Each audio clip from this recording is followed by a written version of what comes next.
అనగనగా ఒక నక్క చాలా ఆకలితో ఉండి ఆహారం కోసం అడవిలోకి బయలుదేరింది.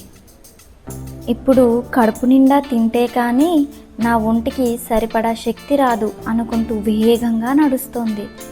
ఇంతలో దానికి లేత పచ్చిగడ్డి తింటున్న కుందేలు కనిపించింది.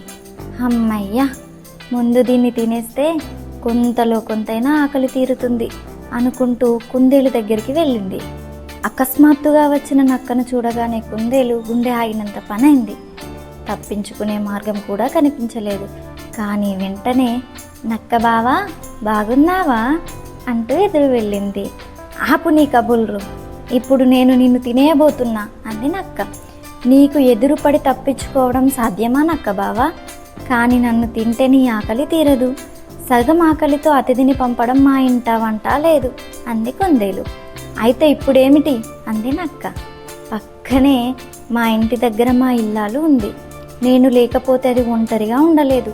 కనుక నువ్వు వస్తే నన్ను దాన్ని కూడా తినేద్దువు. అప్పుడు నీ ఆకలి పూర్తిగా తీరుతుంది. మాకు ఒకరికొకరం లేమనే బాధ తప్పుతుంది అంది. నీ మాటలు నిజమేనా అంది నక్క. నీ మీద ఒట్టు, పద అంది కుందేలు. కడుపు నిండుతుందనే ఆశతో సరేనంది నక్క. కుందేలు కాస్త ముందు వెళ్తుంటే దాని వెనకే నక్క వెళ్ళసాగింది.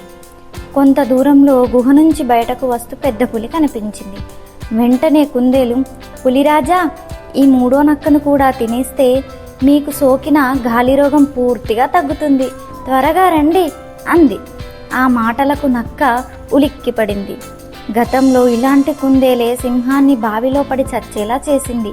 ఆ విషయం నాకు తెలిసినా ఆకలి బాధ వల్ల దీని మాట నమ్మితే ఇప్పుడు ఇదేమో నన్ను పులికి ఆహారంగా చేసేలా ఉంది అనుకొని వెనక్కి పరుగందుకుంది. తర్వాత కుందేలు తన దారిన తాను వెళ్ళిపోయింది.